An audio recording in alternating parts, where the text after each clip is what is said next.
Hello and welcome to the Arsenic Show Demo Day. We're back with my illustrious co-host Trey Ford. I'm the infamous one. He's the illustrious one. And we're also here with Brian from MirrorTab. So we're going to let him have at it. Brian, here's your 5 minutes. Let's go. All right, guys. Thank you. And let me start with sharing these slides real quick here.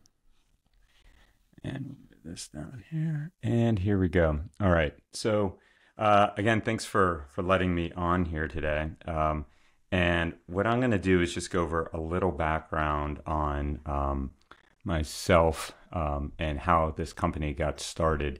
So let's see. Sorry, I'm managing one screen here. Okay. So I was one of the co-founders and CTO of Honey. I don't know if people are familiar with Honey, but what Honey did was it was a browser extension that would plug in and on Chrome or your favorite browser. And during checkout, it would go through and we can automatically apply coupon codes for you. And as they always say, when you build something, you learn, right? And I can tell you that browser extensions are dangerous, but when you build something and you're in literally millions of people's accounts and millions of people's browsers, you learn how dangerous browser extensions actually are. And one of the lessons that I learned was, we were clearly a good company, and I knew when I was there that we would only turn on inside your checkout, right? Because that's what we said we're going to do. But the permissions that you were granting Honey is the same permissions you'd be granting potentially any browser extension. And that means you have a little guy sitting on your shoulder watching everything you do in the browser. And that is super scary, right? That means he can look at your email, your bank, anything. And that's clearly after 2 MFA. So if you're in and you can see it, the browser extension can also see it. So, I did that for a while. And then after that, I went home to help my parents on their computer, and I had noticed, I was actually helping them with taxes earlier that summer, that in fact, my dad had ended up getting hacked on Bank of America, and he lost, fortunately, it was only $500 on Zelle. And I went into his Chrome browser and noticed he had 3 weird extensions installed. And 2 of them were just kind of these dumb random things that he should have never clicked on, and who knows what happened. But one was super interesting to me. It was called Zoom Installer. And clearly not from Zoom, but you would have to really read the fine print and go and understand that the author of this was not Zoom. They install themselves, they install Zoom. Who knows if he got it from a phishing link or whatnot. And now this is on his browser. He 2 MFAs into his bank account. And now Bob's your uncle, right? Like this thing can do anything it wants, right? Just the same way we said, hey, click, apply coupon codes automatically in Honey. This same malicious browser extension can transfer money or make other calls. Digging a little more, and I know you guys are security people, so this is maybe obvious, but 40% of cyber attacks are actually coming in through the browser these days. That's a 65% increase. And Stanford just did, maybe a month ago, an analysis, and they estimate there's like 280 million malicious browser extensions out there, which is super scary. So that's kind of the premise of, okay, we have a problem here with man-in-the-browser attacks. What can MirrorTab do? And, really, we'll get into this in more detail later. But the problem, the way a lot of the web security is addressed today, when you go to a website, we have the DDoSes, we have the firewalls, and we'll talk more about them in depth. But, they have AI and all these other things. But guess what? Attacks are getting through, and they're immune to MFA and VPNs, etc. And those are the low and slow things, and we're going to talk about that. So this is where MirrorTab really comes into play. So I'm gonna show you this last slide on how MirrorTab works, and then we can jump into some demos and some Q&A. So as I said, the client side is what we're worried about, right? It's the customer. It's not just seniors like my father, right? It could be anybody. Malware can get on anyone's computer, and it's getting so sophisticated The phishing attacks are insane, right? I can read all of your email and make a perfect phishing attack for you. So what we have today, or the way MirrorTab works, is we say, okay, this client side, we're just assuming is 100% compromised. So where MirrorTab comes in is we plug in server side, and we have an engine that converts this dangerous DOM that's fully exposed, and we convert it to pixels. It is a 5 minutes. So let's switch to the demo. That was perfect timing. So perfect timing. Yeah. I am going to pause there before I show a demo to see if you guys have any questions, or I can dump into demos. Mm-hmm. Yeah. It's not a very aggressive dong. It's more like a ding. Ding. More of a chime than It's a gentle, polite. Yeah. So do you want me to go into the demo, or please do. Let's go into the demo and unpack that. I've got questions about like where your target market is, who loves it, why, but like that'll unpack through the demo. So let's not derail for that right now. Yeah. So I'm going to do a little A/B, and we're on this banking website. We're not here to pick on any particular bank here.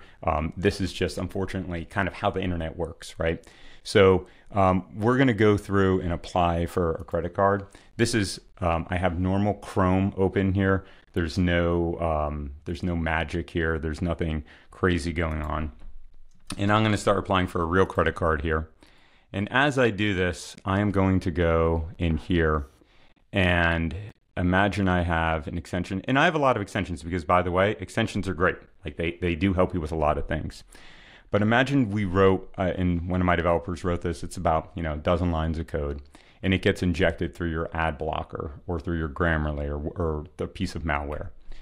And as I type this in, as I fill out this form, we can see anything that I type in here, 111, don't write my social security number down, 111, 222, 333, right? All of this information, right, can be captured. That's my social security number too. Yeah, it is, right? How did that happen? All of this information is just totally available, right?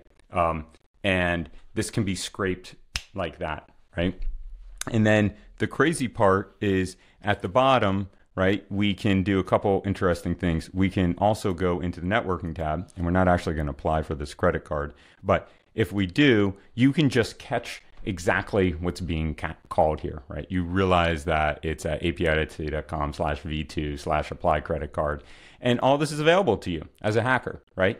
Like it's all just in the clear open public. We haven't installed any crazy tools. We'll do that maybe a little later on. But this is just how the web works. And the other crazy thing is we can also, if we're on someone's computer, we can do this too. Instead of Brian Silverstein filling this out, unfortunately, as you guys know, the credit bureaus have all of your information, right? So boom, with like another line of code, we can put bad first, middle, last, right? We can stuff social security numbers, and we can just have a bot attack, a low and slow bot attack. So we compromise 10 million people's, right? Yep. Yeah, we take over people's computers, and we just slowly apply for credit cards, right? It's going to go right through the DDoS because we're not going to say, hey, I'm applying for 100 cards a day or 1,000 from this IP. It's all across the country. I have a valid MAC, valid header, valid Xfinity, internet, and it's kind of scary.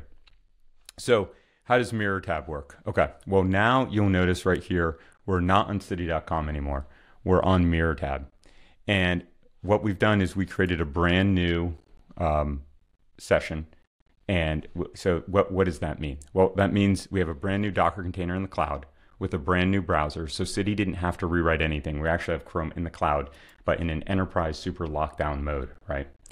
We are literally streaming this back in pixels. So I can fill out this form. It feels exactly the same, right? And as I fill this out, the end user has no idea that they're even in here. But this is the punchline, right? Now the DOM, instead of having access to each one of these fields, only is like, 20 lines long, and it has one key element, which is a video tag. So now we've removed a tremendous amount of the attack surface, and we just see this one blob. And at the end of the day, not only is that safer because you can't get to the fields, you also can't get to the APIs, right? So before, I can stuff this, I can say, I'm going to agree and submit, I'm going to see exactly what header information is required, and I can just replay that API. But you can't even see that anymore because the only person that has access to that is that secure Docker container in the cloud, right? And that's kind of my real quick start demo. And if you want to ask me some questions, I'd love to answer some of those. And then I have kind of a similar demo here where I can show you, the same thing. This is Epic Health. Okay, these guys are the biggest EMR, to my understanding, in the country. And this is my personal medical records here. So if you want to know how my knee's doing, it's doing better. Thank you. But my doctor's like, you're old. And what we can do here is we can inspect and go through and imagine you're on tens of millions of people's computers, and you recognize the fact that you're in an Epic website. You can actually go and in network, there's an API. I don't have the filter. Oh, I have to go back to test results. You can literally just go through here and grab all of the metrics. So you can just download someone's entire health information. And in this particular case, you're like, okay, well, big deal. My knee is a little screwed up, but clearly we've all seen 23andMe in the press, right? There's a lot of information you would not want out, right? And the same thing here. So this is, Epic Health. Now you can see up top, we're in a MirrorTab, right? I have full access to this. The cool part is we've written a lot of custom software, so I can cut and paste this if I want to. We still have the ability to grab text as needed, and we have control over that. So depending upon, if we want to allow the user or not, but we can allow you to cut and paste, but we don't allow this gross download where it's like, here's the API, right? And I'll just do one more kind of demo here on how this works. Again, we're just in a big video tag, right? So this is good for entering information, reading information, and also that access into the back end of these large companies. Yeah. So how do you send data across the wire? I mean, the video, I can see you can read it, but sending it would surely still be a network connection of some sort. Do you encrypt the messages going across the wire? So there's something that makes it much more difficult, or because what I have seen attackers do is overwrite JavaScript to do all kinds of terrible things or replace JavaScript. Yeah. So, so there's kind of two streams that we have going, right? So we have a secure WebRTC stream. And then we also have and that's kind of what you see here. We're just looking at, these are just WebRTC stats.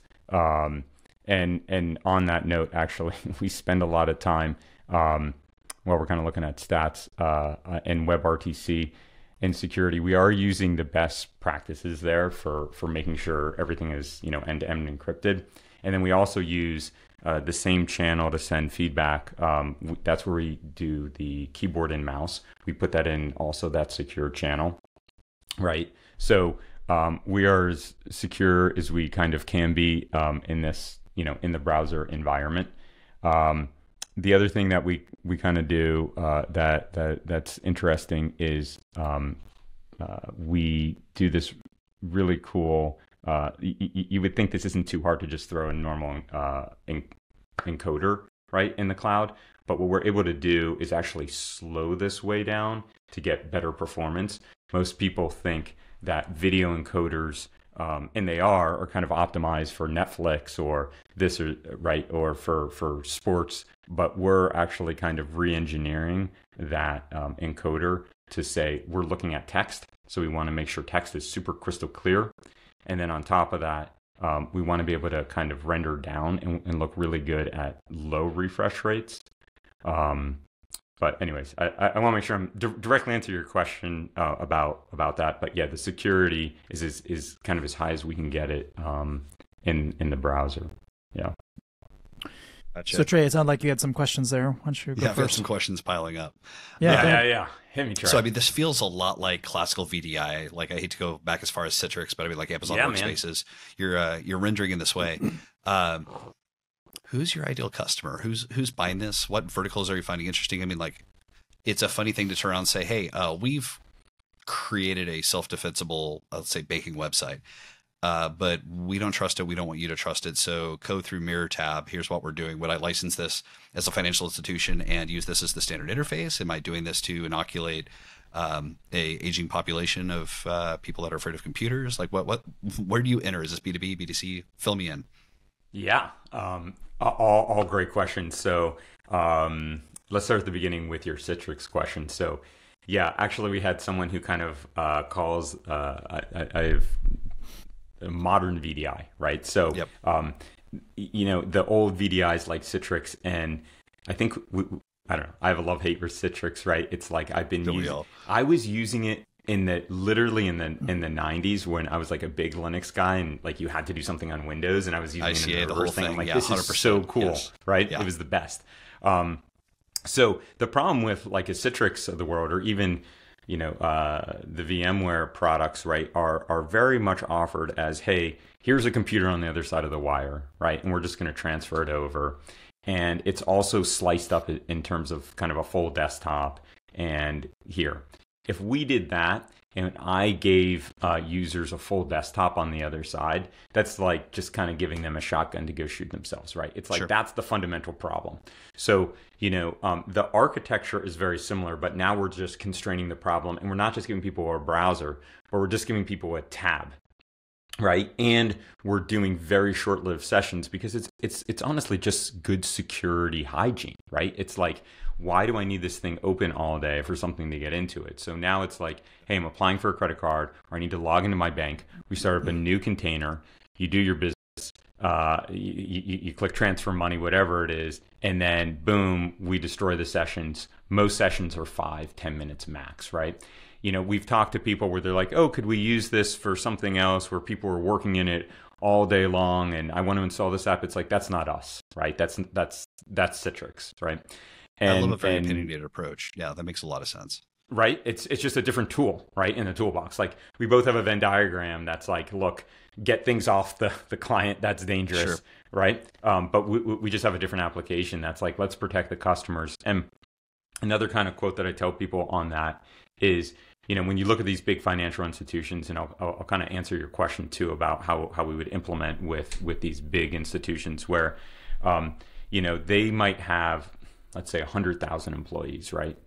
And we think like an island browser, which we can talk about those new enterprise browsers, which we think are great too. Yep. Yeah.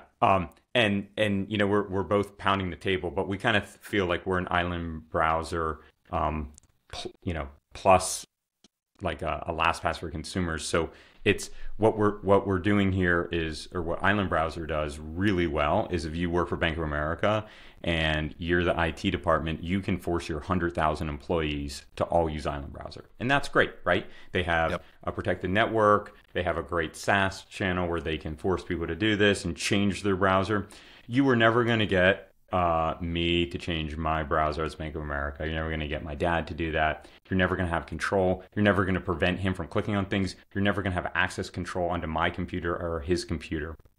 So what we say is 100,000 employees you have control over at Bank of America, for good hygiene. But the 100 million users, actually they have more than 100 million banking users Bank of America does. Like, why not have them in a MirrorTab? Now we can have true end-to-end control of majority of those endpoints, right? And then, gotcha. And then you're selling B2B, but the user base you're targeting is actually the B2C. You're looking for the last leg, the last mile. Exactly, it's B2B2C, okay. Right? Got it. That's right. And the cool part is the end user doesn't even have to know it, right? That they're even using this product. So, and the ability to say also how we would implement, and I've kind of a demo where I can show you how we implement, but we don't necessarily have to put the entire website in a MirrorTab. In fact, we highly recommend you don't. So if you look at bankofamerica.com, not picking on them, but any banking website, when you go there, you want that to be crawled by Google, right? You want that normal marketing page to be there. It's not secure, right? It's saying, hey, look, here's a new credit card offer, here's a new mortgage offer, whatever. That's always changing. That should be read. But as soon as you say log in, that's where you want to be inside a protected MirrorTab bubble. And we're also working on technologies to allow you to even say, hey, not just inside login, but maybe we want to throw you in a MirrorTab for a couple other reasons. Like maybe it's just a transfer money, right? It's like the next generation of CAPTCHA. So if you trust the user, maybe you don't use MirrorTab, but if something smells fishy, that's where we can also kind of throw you in this bubble too. Right. It's very interesting. So that works in both directions, right? Because you've limited the attack surface an attacker can start their campaign with. And so for highly sensitive workflows, registrations, credit applications, wires, that kind of stuff, is that something you could, I guess you'd almost have to be business side. You would have to enforce that control from, say, the banking institution side. Yep. I'm thinking about Acme Corp, my employer, they're going to want to say, listen, like, how do you protect wire transfers? Well, we have, split controls, quorum-based approvals, that sort of thing. Well, on the client side, I can't force my account to go through MirrorTab. I could adopt it, but that would actually have to be forced by the institution. Is that correct? That's exactly right. Yep. Okay. Everything is institution side. And that's kind of nice because now it gives the CISOs the opportunity to take that control where you can't depend on your users. Fascinating. From an OPSEC standpoint, I could see it being useful. So let's say crypto, that whole universe, it would make a lot of sense to only do your transactions through that. So the accounts would live there. You have a clean browser as opposed to a dedicated Chromebook. Like you could have an insular experience, but it's not an account level control that forces that pattern. 100%. Those are great opportunities. And I think, you had two questions actually about that I didn't answer, which is like, who are we kind of looking at as a startup company is kind of our ICP, that ideal customer profile. And we're kind of going down two different paths. One is the fintech space, and that's exactly right. It could be a major bank or a crypto, that definitely falls in the fintech world. Real estate wires, right, is super interesting too. Sure. Anything in that type of space. And then in the healthcare space too, right? People definitely care as we're talking to people about their end users. And the other thing interesting in the healthcare space, as we're working with different partners, is there's sometimes even more concern, not always against just the patient, because that can be dangerous that they don't have an MDM. But think if you're a third-party healthcare tech and you have doctors, a lot of doctors, some are working for a huge practice and they have very good MDMs and IT to follow. But a lot of them don't, right? It's like they can be typing up patient notes on their bring your own device at home, and 100%. they're just it's dangerous, right? So especially with the health tech where they're trying to sell into maybe a different market of health professional, think telehealth, think mental health. We're talking to a lot of them, and people definitely like what we're doing there, where they don't have control over that doctor's computer. I like that a lot. Talk to me about how you organize pricing. Like, how do you think about that? I mean, is it per the number of potential, or is it dealing with capacity? I mean, your COGS on this is fairly contained based upon throughput or volume is where I imagine you're getting hit. What does that look like? Yeah. Great question. And actually, this gives me the opportunity to answer your previous question about what does a implementation look like in a huge financial institution too. So yep. What we kind of have two ways that we price. One is like an API counter where you buy a bucket of like 100,000 or 1 million protected sessions. And that we really operate like a SaaS. And if you're, a health tech or a fintech, and then you basically just kind of call to us and we hand you back a protected session. Now, there's definitely situations where we're talking to people in different industries where they're in this kind of challenging for us. We are SOC 2 Type 2 compliant, but if you need high trust or whatnot, and things get a little crazier, and not just compliance wise, but also just the teams that you're dealing with here want more and more control. Think a huge banking institution. Since we're a modern stack, and my engineering team has done a fantastic job of using really best cloud practices, and we're a Kubernetes house. we can deploy a cluster. I mean, we're GCP, we're Google Ventures funded, so we love our Google, and I used to work there too. But we do have that ability to say, oh, you want to spin up a new container in GCP, like that is super easy, and we're working on AWS deployments too. But there's no reason why we couldn't also do that on-prem, right? Like Kubernetes is our friend there, right? Well, on-prem, whether it's in my physical data center or in my AWS tenant, however I want to architect that. So that makes a lot of sense. Sorry, Robert, I've been going. Jump in, brother. Yeah. I got a couple of semi-technical questions. One is, you said you could turn it on and off like per page or per something, right? So how does that work? Are you sometimes transparent, sometimes you turn on this video feature? Like, it just depends on some features you turn on or whatever? Yeah. And let me, if you don't mind, I can try to spend another second here. I'll show you one other slide on where we want to go here, and then I can do another live demo. It's a little complicated, but on exactly how that kind of works on implementation. So let me share. Well, my screen. while you're doing that, let me ask my second question. Sure. So I don't know if you're familiar with Cloudflare and Cloudflare workers, but Cloudflare is super widely used. You're smiling like you might actually know a lot about this. Yes. I'm about to show you a demo with Cloudflare workers. Okay, all right. So I was going to say, if I was going to implement it, that's how I would implement it. I would put it in Cloudflare workers. You get all the advantage of Cloudflare with caching proxies and, just being able to load balance everything. Robert. Check that out. Technically, this is going over your 5 minutes, but I'll allow it. No. Well, I'm not. You asked for it, man. Yeah, you asked for it. You asked for it, right?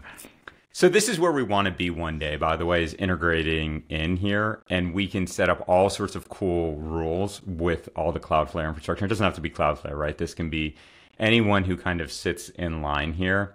And this is where we want to be one day, right? Clearly is, hey, if you see something weird, instead of just doing a CAPTCHA challenge, which I think AI is just destroying these days, or verifying a browser, why not use MirrorTab? So, all right, I'm going to show you this real quick and exactly how the workers work. And I know, Robert, as we've talked about, you like to get technical on the show here. So, only when it requires it, right? Sometimes we're all business, but this is one of those that kind of requires some technical understanding. Okay. We'll do. Let's hope there's a lot of demo going on here. So let's hope this demo kind of works. There's a lot of steps to it. So this is mtdemos.com, and this is OpenEMR, which is a public open source EMR site, which is great. So we're hosting this ourselves. Actually, we're hosting it on AWS to prove that even if your website's being completely run on AWS, it doesn't matter to us at all. Mm-hmm. And this is kind of just like the demo I did before, so I'm not going to spend a lot of time. But you have full access to the DOM here. So looking at, right here on the right, we have full access to Nora's phone number, social, and date of birth, right? All of that data is just there.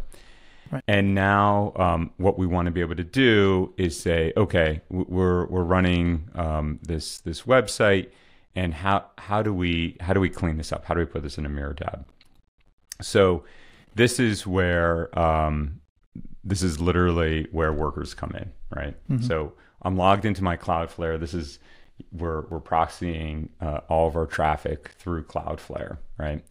And what we're able to do here is say, okay, well, right now, everything, the route, there's no worker being active on it.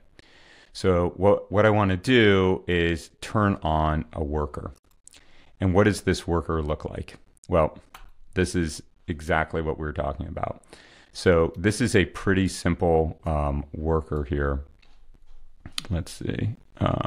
Oops, I went to the... I do have to say sometimes the UI here. Yes, the UI is a bit... Every time I demo this, I'm like, where's the button again? For those of you who have no idea what's going on here, because I have a feeling we've already lost everybody, the cool thing that Cloudflare code, allows here it is some amount of JavaScript to be run in line prior to whatever you're going to have happen. So you can run something that goes and fetches an asset, or hits a local SQLite database and pulls in information or whatever. So you could basically run a full web app inside Cloudflare, highly performant, obviously, fully distributed. And so if you could inject a MirrorTab in there, instead of the way you have it in that particular example, where instead of having a glob operator on slash, if you had it in like login star or registration star or whatever, or exact path, then all of a sudden you would only be using MirrorTab on those particular pages or directories or whatever we're talking about. Robert, I'm going to have you come to my next customer meetings because that's it. That was a perfect pitch. I didn't have to do it. That's right. And this is kind of the console that's getting honestly better and better on our side, where we literally just set up a proxy and we say, hey, we want to set up a MirrorTab here, and it's going to proxy it, and it gives us this is the slug, the unique kind of MirrorTab ID. And we just put that in the worker here. And when we put that slug in, I just want to make sure the right one. I was changing this. This is 2B. Then what should happen is all of I'm not updating this, so I don't need to redeploy it. All of the traffic should now go through this. And we'll see if it's working and see if the demo gods are with us today. So if we go to the new website here, theoretically, everything should be inside a MirrorTab because it's going back through the workers. So now, as you said, let's see, we can go back and take a look at this while that loads. So this is a big deal because if I would almost never ever want to use a MirrorTab on the home page or something dumb, and or any like landing page. Why? Who cares? And it's going to mess up marketing analytics, and all kinds of things can get broken for no real upside. But for login and for registration, if for forgot password, for a handful of very critical features, I absolutely would want to use it. That sounds like a great idea.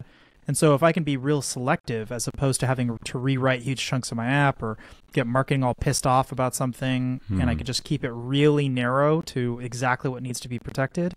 And if your bot targeted surface area for darn sure. Yes. Yeah, totally. Right. And of course, this should be loading up here. But yeah, that's exactly right. So you have complete control. You have your JavaScript, and then you can create whatever path you want to push in or out because every page has its own route to it. And of course, I might have some demo fail right now. I don't know why. You can even do something really clever here with these workers if they're open source workers, where you can let the customer do whatever they want. Because you could say, we'll let the Google Analytics JavaScript through, but then the rest is the worker. Oh. You know what I mean? Actually, I never even thought about that, where even on the individual page, right? Yep. Yeah, because I guess once you have that full access to everything, why not? With the JavaScript, why not? You could give them everything. Everything exactly the way they expect it to work, just through the MirrorTab. So the things that are meant to be rendered client-side or still get to render client-side. Yes, they can still be messed with. People can mess with your analytics. Okay, that's a thing bad guys can do, but it's certainly not taking over your accounts, which is like way better. And marketing will get pissed off, so you still allow the JavaScript widgets to make through. They have to make it through because what they're going to want to know is like, okay, well, how many people go from the landing page and go through registration? Like, go make it all the way through registration. So if you don't allow that widget to make it through from page to page to page, then they're going to go, well, I have no visibility anymore. I have no idea what marketing campaigns are working and not working. So if you can allow that, which I don't think is a huge lift, since you can do anything you want in that JavaScript space. You could just pull in a different JavaScript widget or just include it or whatever, and you're done. You don't even have to pull it. You could just rewrite the page and have it in there. I think that could be really useful to them. Actually, I never thought about how, because people ask me that all the time, and I'm kind of like, well, you get to pick and choose. but having the workers and the flexibility there, as you said, is kind of huge, because it's also nice because it's kind of out of our hands, right? And it's in the customer's hands of trying to figure out what they want to put in or not put in.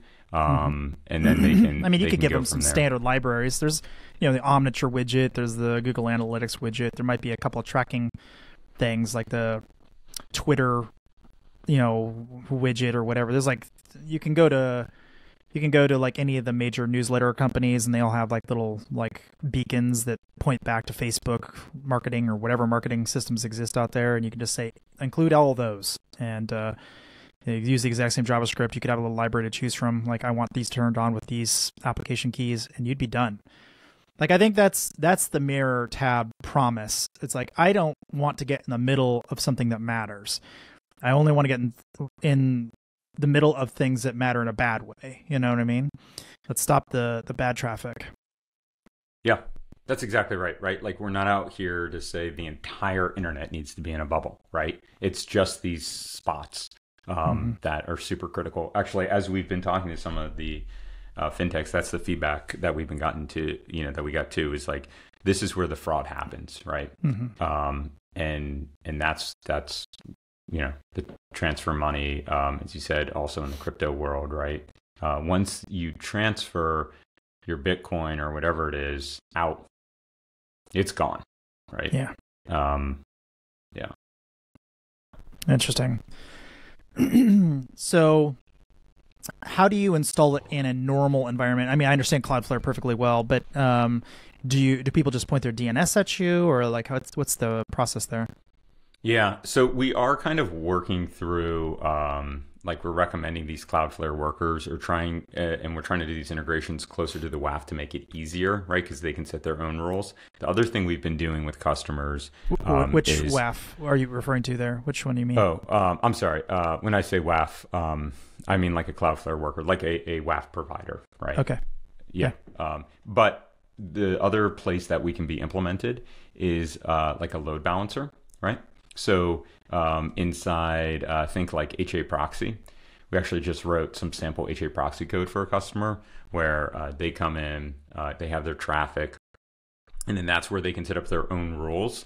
It's the same thing kind of as we're doing for workers here, but in HA proxy. So we say, okay, if the route looks like this, you should go into MirrorTab. If it doesn't, you should just go straight through. And the other cool thing it allows us to do is, as we start to do not only dev environments, right? So you can say dev traffic goes to MirrorTab to get the QA working, and then once they're ready to deploy, they can just move things over. But also allows the customer to do a traffic split.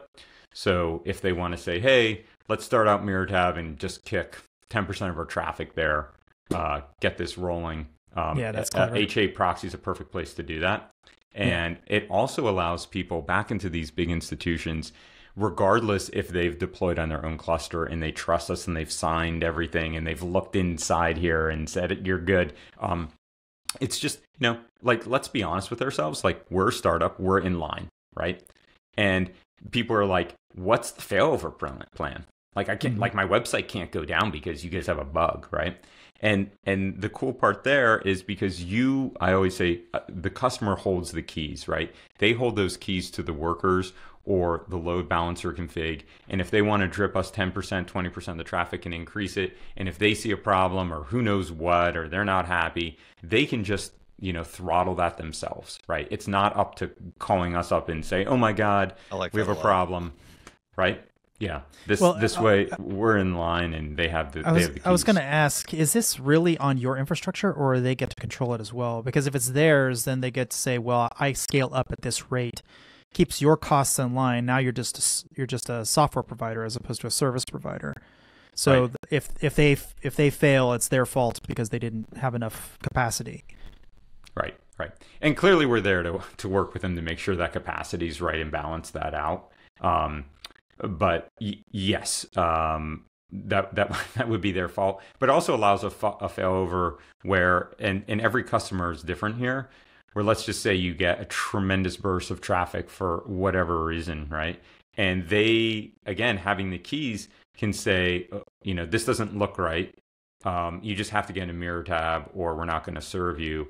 Or they can say, okay, we've set up this much capacity for MirrorTab, and we're going to let everyone else have a regular website. Like, depending upon the use case and how critical it is, they can do whatever config they want, right? And we're just that tool to work with each customer to figure out what's best for them. I don't know if you've already have it, but it feels like what you're going to at least at some point need is something kind of like a library of, and I don't mean like a standard library. I mean a library in the sense of a book library of a bunch of different objects for all these different things. Like, here's what a sample Cloudflare worker that allows Omniture to go through, and here's one that allows Google Analytics to go through, and here's one that allows Google AdWords to go through, whatever the hell, all this random stuff that, JavaScript widgets that act different depending on what page they're on.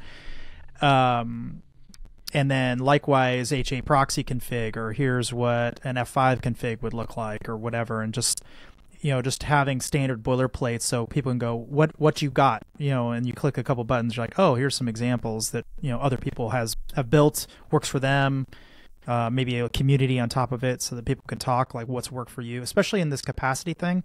Like, I could see people going, well, like, do you have some sort of orchestration to detect this stuff? Like, can MirrorTab help us identify when we're starting to go over or whatever? There might be some really cool, clever things you could sort of help them along so it isn't as much of a black box, I guess. Yeah. Excellent point. And it literally, we're talking about that right now. Is we're trying to get one of our engineers to create that book in that library, as you said, right? And it's that has been one of the challenges, right, in the enterprise, is like no two enterprises look the same in terms of their stack, right? So we're trying to come up with the least common denominator and figure out the easiest place for things to put people. Well, that's one of the reasons I like Cloudflare, right? Like, it's so ubiquitous. Yes, it is. And I think that's where, and same thing with kind of like HA proxy, right? Like, if we have some sample code for HA proxy and you know what you're doing, right? You can read that and whatever, right? We do something there. We do like an Nginx type of, if you're using that, under the hood, right? But you're right. Having a bigger library, it's just going to make it easier for people to figure out. Hopefully we're at the point where we can open source all of those things at in the near time future once they're robust and working. So the other thing, it feels like there might be some work on your side where you could, let's say we did see some Omniture cookies being set or whatever that need to be set in a very particular way. You say, okay, well, no problem. We'll alert the user, hey, do you want to pass this through? Kind of give them the advice and some sort of dashboard. Say, hey, we've noticed some of this stuff might not work the way you expect it to. Do you want to pass this to the front end transparently? That way, because I can see a situation where like 10% of the traffic ramps up, 20%, 50%, now you're like 100%, and marketing comes back from some like leadership thing, and then they're like, what happened to our stats? And, like all hell breaks loose just because they're not, super paying attention to the stats that week or whatever. And yes, that is an excellent point. And I think, as you said, not just having the libraries for Cloudflare or HA proxy, but the bite-sized code that can allow Google Analytics through, or whatever your favorite tool. I think you'll actually find this easier to build than it might seem on first blush, because if the library, when included, wants to send something to another site, it's probably one of those. And not guaranteed, but that's like a pretty good indicator. And then you just sort on the ones that are most common and you work your way down the list. Actually, I never thought about it that way. That's not a bad idea, right? Instead of trying to go find what's there, kind of look at what's there, get that list, and then manually kind of approve it one by one, right? Yeah, I was thinking like the other thing that feels like it's missing, but maybe you have it, is like try it out. Like, try it on my site, just run it now, like as an individual user, to see what would happen to the site, like what works, what doesn't work, just because it'll all visually work, but it may not work the same way. And so it's a good side-by-side comparison to say, did I trigger these events that I expected to trigger? You're going through a WAF now, so exported for, you have to treat it differently and whatever. There's a bunch of little kind of gotchas whenever you're putting something through another thing. And it's much easier to test and know that if you're just doing it one person at a time as opposed to turning it on 10% of the traffic or whatever. Yeah. Yes. That's an excellent point. And yeah, that's actually a really excellent point, right? So we can definitely do that when people call us, after the first meeting or whatever. We do try to set up like a sample site for them that we can throw over to their QA team and they can take a look. And it's on our side, it's super trivial to set up. Right. And you're right though, right? Like, that is a very common question, is what's going to break, right? And we try to say, actually, hopefully not a whole lot, because I don't think you have too much going on like the transfer money page of your website, right? Or whatnot. I mean, there's always some types of internal stuff. Who knows? Yeah, that's the hypothesis, right? I mean, from an incident response standpoint, there's a population of things that we've moved the session state and browser location over. And so what kind of logs are coming off the platform that I can correlate? Okay, Brian logged in. We were on the site. He moved to a wire transfer or a handful of sensitive workflows. We moved him over to MirrorTab. What does that look like? What's coming from MirrorTab back in my infrastructure? How do I marry it up when I start looking at those singletons and try to track that behavior? What's that look like? Yeah. And the reality is, remember, we are still running a full browser on what we call, so internally our logic is we call the outer browser is the user's browser and the inner browser is the one in the cloud. So even if people are running stats and, they're running like a full story or something where they want to see like where are you clicking and, how you're moving your mouse and how much time are you spending on this, even if it is a transfer money page, right? Let's say PayPal redid their infrastructure on the inside and they have a new UX and they want to see what's going on. We can still grab all that data, right? Because we're just loading that JavaScript on the inner browser instead of the outer browser. So that data is still rich and still there, right? So a lot of that should look kind of normal, and you should say, oh, look, this is Brian, and this is how this user is moving it. It's just, now it's being captured in a safe location. I had not thought about the notion that we would be shifting the majority or some strong percentage of user behavior off the primary website into MirrorTab. The attackers are going to have mapped the APIs. They're going to continue exercising and iterating against that surface area. And so if you leave it publicly exposed, I imagine they're not going to be doing it through MirrorTab. Like, they're going to stand out there for a long time. That's fascinating because they're not going to take the redirect. That totally changes visibility and the volume of hay I'm filtering through to find needles. That's a fascinating concept. Yeah, they'd have to build something really targeted and probably more like overwrite the entire thing and start over. It's going to be clicking pixels as opposed to calling URI endpoints. Right. That's right. That's right. Wow. Yep. I like the cost. It raises the cost. I love the economics of this. Yeah, it definitely raises the cost. Yeah. What's the cost entry point to get started? With us as a customer? Yeah. So if I call Wile E. Coyote and say, Acme Corp needs this technology tomorrow, what's it cost to get started? Yeah. So, to be honest, it's going to be really hard for me to give you an exact number where the reality is, we are a startup. And if you're the right type of partner, we'd love to just kick off a POC and cool. do things and just get things going. Because we need to just see, hey, as long as this is worth our time and we feel like we're helping people out and it's the right thing. That's a valid dodge. I'm sorry to ask a hardball question. I respect that. Come on, Trey. I thought we were friends here. For you, there's a number of folks. There's a number of folks I'd love to grab and be like, you need to check this out. And they're going to ask, what's it cost to get started? Like, I don't have room in my budget for this right now.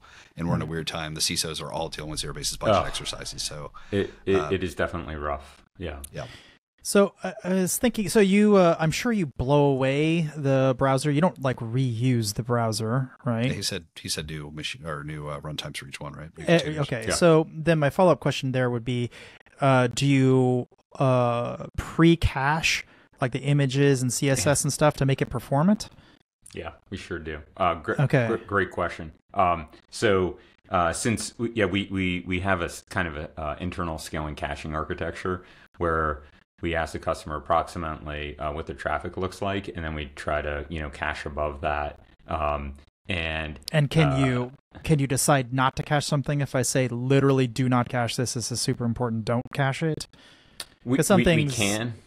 Some things look like something and are actually something very different. Yeah, and the idea is kind of the route in. It's like, hey, look, if you're going to go to this login page, we want it preloaded, but we also have a TTL that will kill it, so it doesn't necessarily have to be sitting around. So like we kind of have a queue of sessions that we're ready to hand out, and what we can do is we can put a TTL on those of like 5 minutes. So we don't have a website like laying around that could have old or stale code, or you've updated the website or whatnot. So those kind of recycle themselves, but they're still ready to go really quickly. And you're right, we also don't necessarily have to have a cache session, but we can still have a cache browser, meaning that our Docker container is kind of like already up stable. We have Chrome's our version of Chromium, and how locked down it is ready to go. So we can quickly hand over that session, right? Yeah, absolutely. I know some back ends of some of these companies, and sometimes not everything is what it looks like. So sometimes they really do not want you caching certain things. They will set no cache headers for a reason. A lot of security people will go like, "Oh, haha, you're so dumb, you're not caching," or whatever. No. There's a very important reason they're not doing that. Yeah. So we can totally turn that off too, right? Like that's yeah. Clearly nothing's for free, right? Like it's a balance of performance and security and figuring that out. But yeah, that's an easy dial. Super easy dial. Yeah, but it would be like on a certain asset. Like most assets fine, this one not fine. It's hard to explain without saying things I can't say, but whatever. All right. So one of the questions I ask everybody is, what part of this do you believe could have a warranty around it if you had to have one? Like, what part of it works so well that you're just like, yeah, I would put my personal money behind that it's going to do exactly what we're saying it does? Yeah. So it's a good question, and it's hard on the warranty side. I think where we try to de-risk stuff, as I said, is I give people the keys to enable us and disable us. And I want people to come back to me and say, it's one of the hardest questions I have, and I'm sure you deal with this with other people too, when you're running a security product. It's, you have to prove your value. And when you're out there protecting things, it's like, well, did someone attack it? And it's like, I don't know, because I don't write a detection piece of software. I write a protection piece of software. So it's so hard to prove to people, hey, the value is here, and I'm going to give you this warranty that I'm going to block 20% of the attacks that you would have had, right? Like, I would love to say that, but what I'd love to get is from people, it's like, hey, you were running us, you weren't running us. What are the stats? And some people like to share and some people don't. And right, it's like, but it's it's a great question, and I don't have a great answer. What about something like uptime, your ability responsiveness, throughput? Like, well, yeah, sure, all those are logins. Yeah, those are nice SLAs for sure. Yeah, like here we're not going to take you down would be a nice one, but I think another one would be like if you have a JavaScript stealing script or whatever, something that gets injected in the browser via the DOM, it will not be able to read their usernames and password. Would be a great one, because that's the whole. That's a brand truth. Yeah. That's what you are basically saying you can do. Yeah. That's a good warranty. I like that one. My favorite one personally is, we had a conversation with some people, like at the No Names and the Salts of the world at Black Hat, and they just got so excited about just saying, look, they gave me an example which was awesome. On they're like, hey, one of our customers is a DMV, and sometimes we see this where all of a sudden the update driver's license API call is like it's starting to get whacked, right? And I think that's the thing that I personally love is the warranty that says, look, all you have to do is put a firewall now on your API and say the only time you're ever going to serve update driver's license is going to be through a MirrorTab, right? Like that's what gets me super excited. I'd love to also give the warranties on you can't stuff this or that, and that's true. Maybe one can create some crazy script to like use AI to like click or whatever, but like the fact that AP, like even if you can create a script to automatically fill out a form, right? Even in a MirrorTab in some magic world where, whatever, that API that is so scary and we can now keep off the public internet. That's the warranty that I'm just like, hey guys, you got a problem? Like, let's just get rid of this API. Let's just get it off the internet. And you can rename it back to, you were mentioning before how the hackers could then, use that old API. Well, all you have to do is defunct the old one and call it V3, right? Or vMirrorTab. And that's the warranty that I think can really change the game. Gotcha. Any big product releases or anything coming up that you want to talk about? Sure. Yeah. I'm glad you asked. After talking to a lot of CISOs and interviewing a lot of people are kind of like, hey, this is really cool. I would love to have this right now, right? It would be great if I could use your product immediately. And yes, there's this whole enterprise sell, and MirrorTab Enterprise is our core product. But one thing that we've also thought about doing is saying, hey, what if? And I know we're saying bad things about browser extensions here, but let me show you. Let's see if this demo is going to work for us or not today. We'll see. I'm going to bring this up real quick, and the idea is we have this. It's kind of a different brand called Trusty, and the idea is instead of someone, if you go to Bank of America and you click on Bank of America, what we want to be able to quickly do, as you saw that like immediately happen, the Trusty extension said, I don't want you going to Bank of America inside your normal browser because people can get in. So immediately brought you to a MirrorTab. And this is what we're calling Trusty. In addition to that, we're also working on kind of a local browser for consumers.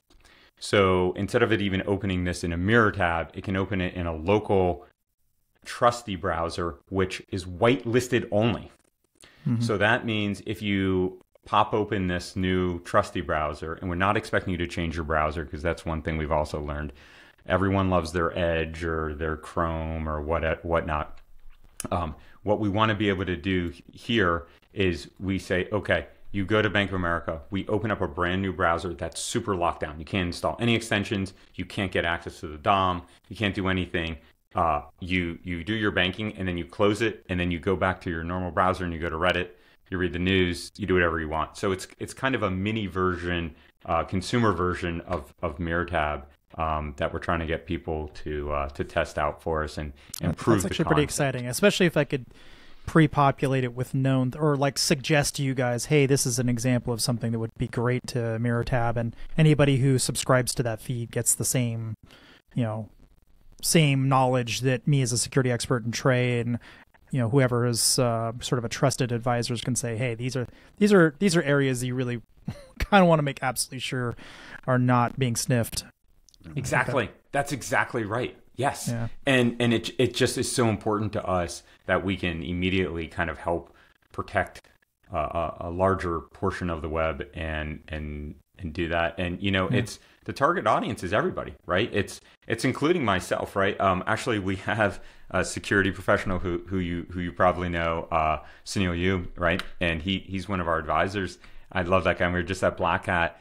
And, I was kind of showing him this demo and he said, Brian, the way he works is he has a separate Brave profile that he only does banking in where he has like no extensions. He does all this stuff. And he's like, I'm a security professional. I go through all these steps. He said, but I got to tell you, sometimes I'm traveling, I'm exhausted, and I'm just like in my normal browser and I type in, Bank of America or whatever. And without even thinking twice, I'm like not doing this right. And this immediately says, whoa, It's those eyes for you, and not to throw in the AI buzz, but if we're in your browser and you accidentally type Bank of America with 2 B's or something, we can have the intelligence to say, oh, hold on, is this really where you want to be? Do you mean to go here, right? And we can help you there too. So we can help with some phishing stuff there. All right, Brian, we're up in the time here, so why don't you tell us where to get in touch with you, with MirrorTab, the whole thing. Yeah. So definitely you can go to MirrorTab.com. You can always email me, Brian@MirrorTab.com. And the last one I want to point out is JoinTrusty.com. So right now we can't download this, but there is a wait list. So feel free to and how do you spell that, just for those who are not going to know? Trusty. It is here. I'll share this real quick. Is join and then TRUSTY.com. Okay, so not Trusty, the old Trusty no. Yeah. So there this you go. And you can go here and we'll tell you a little bit how that works too. That's great. Yeah. But thanks. All right. For asking. Well, Brian, it's been a pleasure. I'm really excited about this product. It's come a long way since we first talked about it, whenever it was all those months back. But right. Yeah, we're busy. It's crazy. You're like it shows. Yeah. I think you have a lot of stuff you can build on top of it too. So I don't think you're going to get any less busy. All right. Well, thanks again, Brian. Really appreciate it. Thank you for the time and opportunity. All right. Thanks, guys. Bye, guys.